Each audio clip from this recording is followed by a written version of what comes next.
There are three things from this talk I love for y'all to take away with. And the first two has to do with, how is this can be used for your career and for yourself. But I really want to challenge the folks in this room to think bigger. Yeah. And especially, for the parents in the room, right? Think bigger for your kids as well.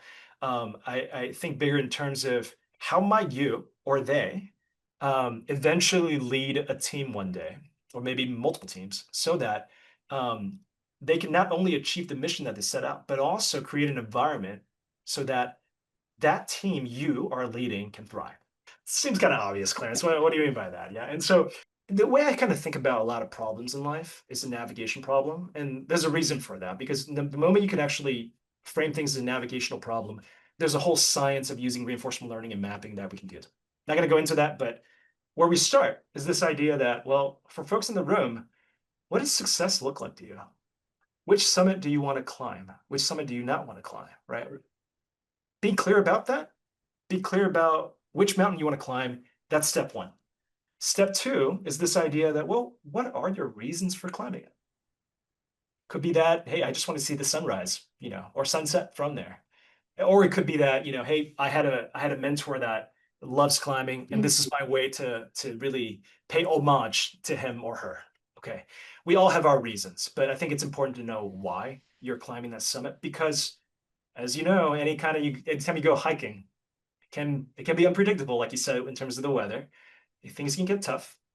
And just like anything in life, when things get tough, how do you keep going? And sometimes it's that very reason why you're climbing is going to keep you going.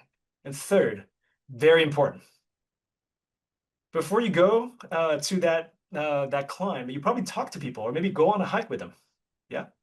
And they could prepare you. They've been there before. They know the trails. They know what to look out for, what not to look out, what not to do, and so forth. And so, knowing who have climbed that mountain and conquered it, knowing how they did it, having a guide, that's extremely crucial. Because life is a lot more crazy and life more unpredictable, here's how can we prepare for it.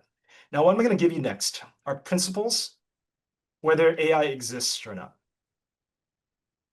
The key thing, though, never before in human history, you are able to do some of these things with the help of AI and leverage it to the point where you're like a C-suite executive, right? What I mean by that is, how do you turn an hour of work into 10 hours or maybe 100 hours of work? Okay. As we think about how to find points of leverage, you can actually use AI to speed that up. In the pre-AI world, you need a whole team of humans to do this for you, right? But with AI, with agents, what you can now do is think about all the things you need to do. What you want to think about then is in a given day, in a given week, whatever, all the things that you need to do.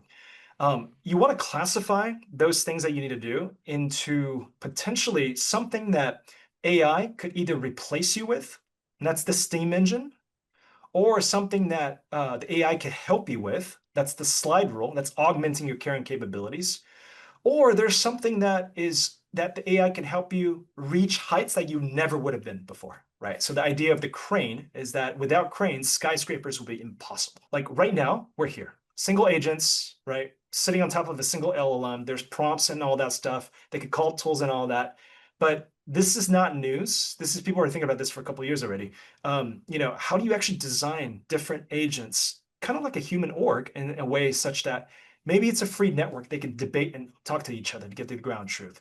Maybe it's a supervisor model where you have a supervising agent and you have certain people that are delegating to it, right? Kind of like what Christina was showing you earlier, those different your emissions counselor and so forth, right? There's actually strength to that. I'm happy to talk more about the science of it, but you experiment. So your job as a leader to figure out, hey, is it better to do network or is it custom or is it hierarchical, right? What kind of job do the AIs together get done in a more consistent way, given the framing, right? And so if you start thinking about this when you're like freaking 18, gosh, by the time you're 30, you're unstoppable.